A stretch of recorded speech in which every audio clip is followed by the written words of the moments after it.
Friends, મેં તમારી સાથે ઇડલીની ઘણી બધી રેસીપી ઓલરેડી શેર કરી જ છે, પણ આજે હું ફરીથી એક ઇડલીની નવી રેસીપી લઈને આવી છું, જેનું નામ છે વેજ ઇડલી શાક્ષુકા, જે બહુ જ ટેમ્પટિંગ અને યમી બને છે. જો તમને મારી આજની બતાવેલી રેસીપી ગમે તો મારી ચેનલને સબસ્ક્રાઈબ જરૂરથી કરજો અને સાથે સાથે બેલ આઇકન પર પણ ક્લિક કરજો. તો ચલો ફ્રેન્ડ્સ, મારા કિચનમાં આપણે રેસીપી બનાવવાનું સ્ટાર્ટ કરીએ હવે. ફ્રેન્ડ્સ, ઇડલી શાક્ષુકા બનાવવા માટે સૌથી પહેલાં આપણે ઇડલીનું બેટર રેડી કરીશું, જેની માટે મેં અહીંયા મેઝરમેન્ટ માટે આવી એક વાટકી સેટ કરી છે. 3 વાટકી જેટલા ચોખા અને 1 વાટકી અડદની દાળને 5 થી 6 કલાક માટે પાણીમાં પલાળીને રાખ્યા છે, અને 1 વાટકી જેટલા પૌવા પણ 10 મિનિટ પહેલાં પલાળીને રાખ્યા છે. તમે મેઝરમેન્ટ માટે તમારા પાસે જે સાઇઝની વાટકી અવેલેબલ હોય તે લઈ શકો છો. તમે જોઈ શકો છો ચોખા અને અડદની દાળ બેઉ પ્રોપરલી પલળી ગયા છે. હવે સૌથી પહેલાં આપણે અડદની દાળમાંથી બધું પાણી નિતારી લઈશું, ને ત્યારબાદ તેને મિક્સર જારમાં લઈને તેમાં જરૂરિયાત પ્રમાણે જે પાણી નિતાર્યું હતું તે જ પાણીનો ઉપયોગ કરીને આવું સ્મૂથ અને થીક અડદની દાળને પીસી લઈશું. બેટર જરાય પણ પતલું નથી કરવાનું, માટે જરૂરિયાત પ્રમાણે થોડું થોડું કરીને પાણી લેવું ને અડદની દાળને પીસી લેવું. હવે ચોખાનું બધું જ પાણી નિતારી લઈશું ને તેને 2 બેચમાં પીસું, જેની માટે મિક્સર જારમાં ચોખા, પલાળેલા પૌવા અને ગરમ કરેલું દહીં એડ કરીને આવું સ્મૂથ બેટર રેડી કરી લઈશું. તેને પણ આવું થીક જ રાખવાનું છે.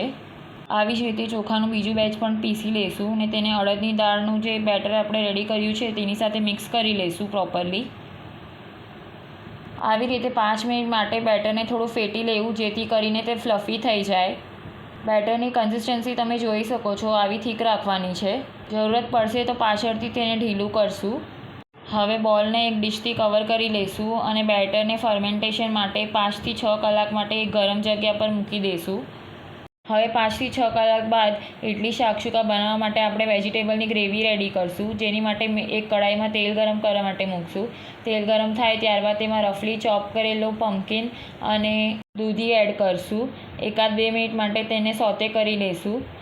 તે સોતે થઈ જાય ત્યારબાદ મેં આવી રીતે ટમેટાને રફલી ચોપ કરી લીધા છે, તે પણ કડાઈમાં એડ કરી દઈએ. ત્યારબાદ સ્વાદ પ્રમાણે મીઠું એડ કરશું. બધું પ્રોપરલી મિક્સ કરી દઈશું અને કડાઈને લીડથી કવર કરી દઈશું ને વેજીટેબલને કૂક થવા દઈશું. હવે 4 થી 5 મિનિટ બાદ તમે જોઈ શકો છો વેજીટેબલ સોફ્ટ થઈ ગયા છે. તો હવે આપણે ગેસની ફ્લેમ ઓફ કરી દઈશું અને તેને ઠંડા થવા દઈશું, અને ઠંડા થઈ જાય ત્યારબાદ તેને મિક્સરમાં ગ્રાઇન્ડ કરી લઈશું. તમે જોઈ શકો છો આવી રીતે સ્મૂથ પેસ્ટ રેડી કરી લેવાની છે. હવે મેં અહીંયા એક નોનસ્ટિક પેન લીધો છે, તેમાં આપણે થોડુંક તેલ ગરમ કરવા માટે મૂકશું. તમારી પાસે જો નોનસ્ટિક પેન અવેલેબલ ન હોય તો તમે જાડા તળિયાવાળી કઢાઈ લઈ શકો છો. તેલ ગરમ થાય ત્યારબાદ તેમાં થોડીક હિંગ એડ કરશું. ત્યારબાદ મેં અહીંયા વેજીટેબલ્સ લીધા છે, ગ્રીન કેપ્સિકમ, રેડ કેપ્સિકમ અને ફણસી, તે બધું એડ કરી દઈએ. વેજીટેબલની ક્વોન્ટિટી ઓછી વધારે તમે તમારા ટેસ્ટ અકોર્ડિંગ લઈ શકો છો. હવે વેજીટેબલને 1-2 મિનિટ માટે સોતે કરી લઈશું. ત્યારબાદ મેં અહીંયા ચોપ કરેલી કોબી લીધી છે, તેને પણ સોતે કરી લઈએ. ત્યારબાદ સ્વાદ પ્રમાણે મીઠું અને હળદર એડ કરશું ને પ્રોપરલી મિક્સ કરી લઈશું. વેજીટેબલ ઓલમોસ્ટ સોતે થઈ જવા આવ્યા છે. હવે આપણે જે પેસ્ટ રેડી કરી છે તે એડ કરી દઈએ. પ્રોપરલી મિક્સ કરી લઈશું. હવે મિક્સર જારમાં થોડું પાણી એડ કરીને તે પણ લઈ લઈશું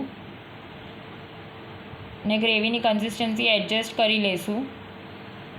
ત્યારબાદ ગ્રેવીમાં કાશ્મીરી લાલ મરચું અને પાવભાજીનો મસાલો એડ કરશું ને બધું પ્રોપરલી મિક્સ કરી લઈશું. મસાલા ઓછા વધારે તમે તમારા ટેસ્ટ અકોર્ડિંગ લઈ શકો છો. ગ્રેવી બનીને રેડી છે. હવે આપણે ગેસની ફ્લેમ ઓફ કરી દઈશું ને આપણે જે બેટર ફર્મેન્ટ કરવા રાખ્યું હતું તે જોઈ લઈએ. ત્યારબાદ બેટરમાં આપણે સ્વાદ પ્રમાણે મીઠું એડ કરી દઈશું ને પ્રોપરલી મિક્સ કરી લઈશું. ને ત્યારબાદ એક બીજા બોલમાં 5 ચમચા જેટલું બેટર આપણે અલગથી લઈ લઈશું.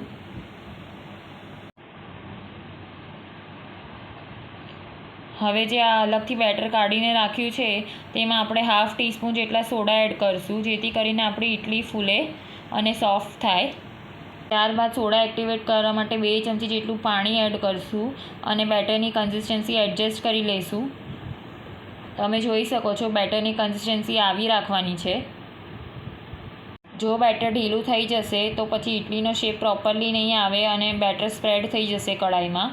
માટે તમે ખાસ ધ્યાન રાખજો, બેટર મીડિયમ થીક જ રાખવાનું છે. હવે ગ્રેવી મને થોડી થીક લાગે છે, માટે અડધી અડધ ગ્રેવી હું બીજા એક બોલમાં કાઢી લઉં છું. ત્યારબાદ પેનમાં પાણી એડ કરીને કન્સિસ્ટન્સી થોડીક ઢીલી કરી દઈશું ને એકાદ મિનિટ માટે ગ્રેવીને પ્રોપરલી કૂક થવા દઈશું. ત્યારબાદ આપણે જે બેટર રેડી કર્યું છે તેને ગ્રેવીના ઉપર આવી રીતે ઇડલીના શેપમાં મૂકી દઈશું. ત્યારબાદ કઢાઈને લીડથી કવર કરી દઈશું ને ઇડલીને કૂક થવા દઈશું 4 થી 5 મિનિટ માટે.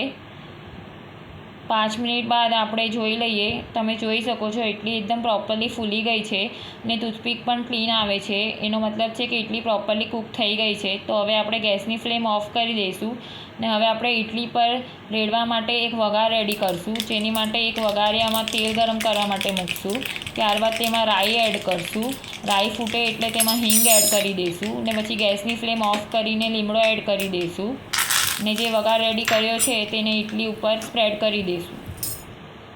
હવે જે અડધી ગ્રેવી અલગથી કાઢીને રાખેલી અને જે અલગથી બેટર કાઢ્યું હતું તેમાંથી જે બેટર વધ્યું છે એ બેઉ મળીને હજી એક બેચ બીજું રેડી કરી શકશું આપણે ઇડલી શાકશુકાનું. તમે જોઈ શકો છો ઇડલી શાકશુકા બનીને રેડી છે.